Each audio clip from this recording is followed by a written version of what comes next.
Hello and welcome to the SSC Guidance. I'm Akash Srivastav. The CGL Prelim 2025 is fast approaching. So इस video में discuss करेंगे 100 days road map for SSC CGL Prelim 2025 that is for English subject. ठीक है, तो discuss करते हैं one by one अपने points को। सबसे पहला पॉइंट है 100 days target series on YouTube. देखिए, इसमें जितनी भी आपका इंग्लिश का सिलेबस है वो 100 डेज में कंप्लीट कवर हो जाएगा विद लॉट ऑफ प्रैक्टिस। इसके अलावा 10 आवर्स पर डे का इसमें अलॉटमेंट है, जिसमें 4 आवर मैथ्स को देने हैं, 3 आवर्स इंग्लिश में, 2 आवर्स जीएस के लिए और 1 आवर रीजनिंग के लिए डेडिकेटेड होंगे। और ये आपका 100 डेज का शेड्यूल 5 मंथ चलेगा, जो कि नवंबर टू मार्च होने वाला है। इसमें 20 वीक्स होंगे और पर वीक 5 डेज आपके टारगेट्स होंगे और 2 डेज आपका ऑफ होगा, that is for Sunday and Monday. In case आपका अगर बैकलॉग लग जाता है तो आपको वीकेंड पे इसको कवर कर लेना है। ठीक है, साथ में आपके 100 डेज़ का चैलेंज है, कंसिस्टेंट चैलेंजेस में 5 रूल डिस्कस कर चुके हैं हम ऑलरेडी। आप जाइए, इसकी वीडियो ऑलरेडी यूट्यूब पे आ चुकी है, आप देख लीजिएगा। काफ़ी स्टूडेंट इसका बेनिफिट ले रहे हैं, आपको भी इसका बेनिफिट लेने की कोशिश करनी है। इनकेस अगर आपके अंदर कंसिस्टेंसी की प्रॉब्लम है, आप डिसिप्लिन मेंटेन नहीं कर पाते हो, तो आपका ये शॉर्ट सोल्यूशन है।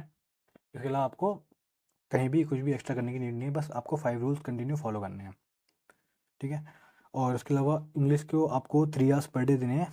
इसके अलावा इसमें आप क्या करेंगे, 1.5 आवर्स ग्रामर को डेडिकेटेड होंगे, 1 आवर वोकैब के होंगे और 13 मिनट्स आरसी यानी कि रीडिंग कॉम्प्रिहेंशन की हम प्रैक्टिस करेंगे। और इसके अलावा आपके मेरे जो ग्रामर के नोट्स होंगे और वोकैब के नोट्स होंगे वो आपको दिखाता हूँ, और टेलीग्राम पे आपको @DSP गाइडेंस, इंस्टा पे ये वाला हैंडल और ईमेल आप यहाँ पे कर सकते हैं। ठीक है, तो डिस्कस करते हैं काफ़ी डिटेल में। सबसे पहले वो ग्रामर के बारे में बात करते हैं, फिर वोकैब की, फिर आरसी की बात करेंगे। देखिए, आपके नेक्स्ट 100 डेज, 20 फाउंडेशन वीक और अगले 5 मंथ्स कुछ ऐसे दिखने वाले हैं। देखिए, जिसमें हम ग्रामर कंप्लीट अमन वर्स इस तरह से करेंगे, 1.5 आवर्स पर डे देके, जिसमें अलॉन्ग विद ग्रामर की थ्योरी करेंगे, चैप्टर वाइज प्रैक्टिस करेंगे, चैप्टर वाइज टेस्ट देंगे और मिसलिनियस क्वेश्चंस की प्रैक्टिस करेंगे। देखिए, वीक में इसको डिवाइड कर दिया गया है। फर्स्ट वीक में अपने बेसिक्स ऑफ इंग्लिश ग्रामर करना है, चैप्टर 1 की लेक्चर 1 वॉच करना है ग्रामर की थ्योरी का। और सेकेंड वीक आपका कुछ ऐसा होगा, थर्ड वीक कुछ ऐसा होगा। ठीक है, ऐसे करके हम अपना कंप्लीट सिलेबस कवर करेंगे। इसकी जो पीडीएफ है ऑलरेडी टेलीग्राम चैनल पे शेयर कर दी है, आप यहाँ पे सर्च कर लेना, ये रहा टेलीग्राम, और आपको उसकी वहाँ पे पीडीएफ मिल जाएगी। आप इसको काफ़ी डिटेल में एनालाइज कर लेना। ठीक है, और इसके अलावा ग्रामर का आपका कंप्लीट सिलेबस हो जाएगा। कहाँ तक, ये 75 डेज़ में आपका ग्रामर का सिलेबस कंप्लीट हो जाएगा। इसके बाद हम मिसलिनियस क्वेश्चंस की प्रैक्टिस करेंगे। ठीक है, ये रहा, एक सेकेंड, सॉरी, वीक 16 से वीक 20 तक हम ग्रामर की मिसलिनियस क्वेश्चन की प्रैक्टिस करेंगे। यहाँ तक आपका कंप्लीट सिलेबस हो जाएगा। इसके अलावा आपको अमन सर से वाली प्रैक्टिस करनी है, और पैरल प्रो बुक ले सकते हैं, या फिर आप किरण की प्रीवियस क्वेश्चन की बुक को रेफ़र कर सकते हैं। इस बुक में भी हम मिसलिनियस क्वेश्चन की प्रैक्टिस करेंगे, और वोकैब के लिए भी ये बुक काफ़ी अच्छी है। आप प्रीवियस क्वेश्चन की बुक को इसके लिए रेफ़र कर सकते हैं। इसके अलावा ग्रामर का आपका ये रहा, इसका चार्ट जो है पीडीएफ, वो टेलीग्राम चैनल पे ऑलरेडी शेयर कर दिए गए, और हमारे हमारे 15 डेज़ कंप्लीट हो चुके हैं। 15 डेज़ हमारे कंप्लीट हो चुके हैं, जिसमें हमने अपने प्रोनाउन चैप्टर तक कंप्लीट प्रैक्टिस कर ली है। अगला चैप्टर हमारा एडजेक्टिव होगा, जो कि डे 16 से हम कंटिन्यू करेंगे। ठीक है, डे 16 से हम कंटिन्यू करेंगे, जो कि 2 दिसंबर को इसकी वीडियो आएगी। ठीक है, तो ये रहा आपका ग्रामर का, आपकी इसको कंप्लीट एनालाइज कर लीजिएगा। ठीक है, यहाँ पे थोड़ा टाइम वेस्ट ना करके हम इसको फास्ट फॉरवर्ड में चीज़ें एक्सप्लेन करते हैं। सो ये आपका वोकेबलरी का, जो कि 1 आवर आपको पर डे देने हैं। वीक वन में हमने इतना कवर कर लिया है, वीक 2 में इतना कवर हो चुका है, और वीक 3 से हम कंटिन्यू करने वाले हैं। सॉरी, वीक 4 से कंटिन्यू करेंगे। ठीक है, सॉरी, वीक 4 से हम कंटिन्यू करेंगे। और हमने A to Z vocab Rani ma'am से करनी है वाली वीडियो से। ये वीडियो मोर देन सफिशिएंट है। इसके अलावा अलग से आपको सिनोनिम्स एंटोनिम्स के लिए कुछ भी नहीं पढ़ना, मतलब सिनोनिम्स के लिए कुछ भी नहीं पढ़ना, एंटोनिम की हम अलग से वीडियो वॉच करेंगे। ठीक है, और हमने इसमें 10,000 वर्ड वोकेबलरी का टारगेट फिक्स किया है, जो कि आपको 100 डेज़ में कंप्लीट करना होगा। ठीक है, मैं आपको एक बार दिखा रहा हूँ लास्ट में। ये आपके सारे वीक डिवाइडेड है कि हम कौन से वीक में कितना कवर करेंगे। और सबसे अच्छी बात पता है क्या है इसकी, वो है कि हमने धीरे धीरे अपने वोकैब को इंक्रीज़ किया, एकदम से वोकैब इंक्रीज़ नहीं किया। देखिए, धीरे, फर्स्ट वीक में हमने थोड़ा स्लो पेस पे गए हैं, सेकंड वीक में थोड़ा और इंक्रीज़ किया हमने। ठीक है, फिर थर्ड वीक में थोड़ा सा और इंक्रीज़ किया। देखिए, 1 वर्ड होंगे यहाँ पे, 10 वर्ड में याद करने हैं। उसके बाद हमने क्या कर दिया, उसको 20 कर दिया। ठीक है, आपके आपके मतलब एकदम से बर्डन ना आए, धीरे धीरे इंक्रीज़ किया है। इसके अलावा देखिए, यहाँ पे कितना कर दिया, 30 वर्ड पर डे कर दिया। ठीक है, इसलिए धीरे धीरे इंक्रीज़ किया। जब तक आपकी हैबिट पड़ जाएगी याद करने की चीज़ों को, आप आराम से याद कर लोगे।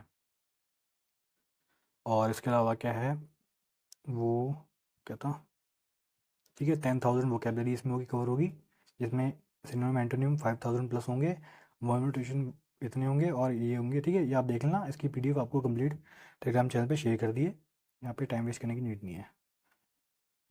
और ठीक है भाई, इतना ही करना है, मोर देन सफिशिएंट है यार, इतना कर लोगे तो इंग्लिश में आपके 50 आउट ऑफ 50 कहीं गए हैं, ठीक है, 50 आउट ऑफ 50 आराम से आने वाले हैं, आई गारंटेड। 5 मंथ्स के बाद आपकी बस, आपको बस रिवाइज करना है और कुछ नहीं करना, रिवाइज करना है, सेक्शनल टेस्ट देने, मॉक टेस्ट देने और कुछ नहीं करना, ठीक है। तो बस इतना ही है। और इसके अलावा जो रीडिंग कॉम्प्रिहेंशन का चार्ट है, 100 डेज़ का कंटिन्यू टारगेट है, सॉरी अगला जो 100 डेज़ का टारगेट होगा रीडिंग कॉम्प्रिहेंशन का, वो मैं आपको अलग से प्रोवाइड कर दूंगा। तब तक आप डेली बेस पे एडिटोरियल रीड करते चलना, ठीक है। इंग्लिश माध्यम टेलीग्राम चैनल पर जाइएगा, वहाँ पे एक एडिटोरियल आता है, उसको आपको पहला पेज कंटिन्यू रीड करना है, उसमें कुछ वोकेबलरी भी होगी, वो भी आपको कंटिन्यू पढ़ के चलनी है। और जो उसमें एक्सरसाइज दी है ना, वो सॉल्व करने की अभी नीड नहीं है, ठीक है। आप बस एडिटोरियल का पहला पेज रीड कीजिए और जो वोकैब होगी उसको कंटिन्यू पढ़ते रहिए, ठीक है। वोकैब को याद करने की नीड नहीं है, अपने आप को आप देखते रहोगे, याद होती रहेंगी, ठीक है। जैसे जैसे आगे पढ़ते रहोगे वैसे वैसे वोकैब उसमें रिपीट होती रहेंगी और आपको याद होती रहेंगी, ठीक है। तो इतना ही करना है अभी, इंग्लिश ग्रामर के लिए इतना, वोकैब के लिए बता दिया आपको और आरसी के लिए बता दिया, ठीक है। 100 डेज तक इसको कंटिन्यू कीजिए और 5 मंथ तक, आप 5 मंथ बाद आपका रिजल्ट 50 आउट ऑफ 50 उसमें होने वाला है, ठीक है।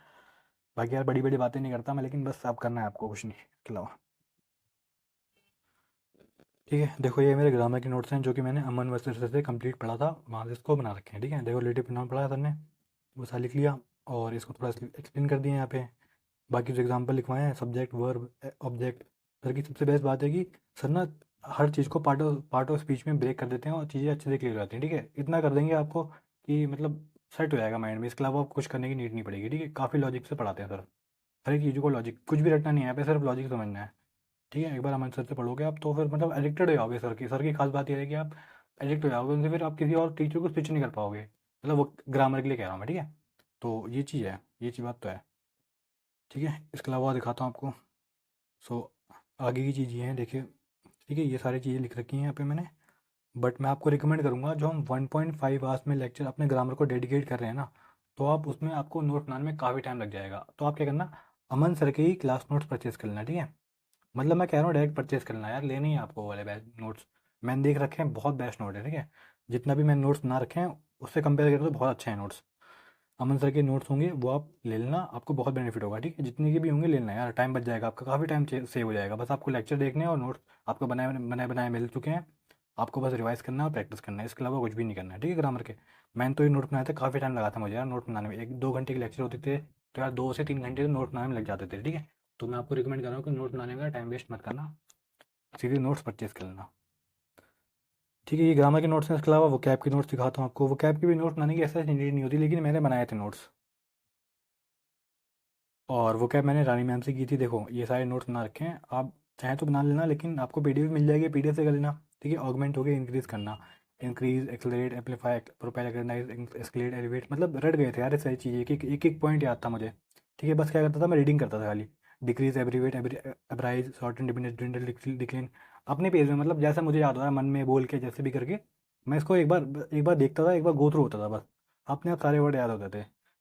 और कुछ नहीं करना, ये रहे एंटोनिम्स सिनोनिम्स, ठीक है। और साथ में इडियम्स भी मैम ने पढ़ाए होते हैं जिसकी इसी का इंक्रीज और डिक्रीज करने का एंटोनिम सिनोनिम्स है, वो भी मैम ने पढ़ा दिया। तो इसके अलावा तो कितनी वो कैब यार, कितनी कर लोगे, इससे ज़्यादा तो कुछ आ ही नहीं सकते एग्जाम के बाहर, सारी वो कैब यहीं से आती है और कहीं से क्वेश्चन नहीं आती, ठीक है। और इसके अलावा और क्या था, ठीक है। और ये एग्ज़ाम से पहले का सीन है भाई, बस याद करने के लिए क्या करना है, गोले बनाने फटाफट से याद करके एक बार गो थ्रू होके निकल जाना एग्ज़ाम देने, इतना ही करना था बस, ठीक है, मेरे को और कुछ नहीं करना था।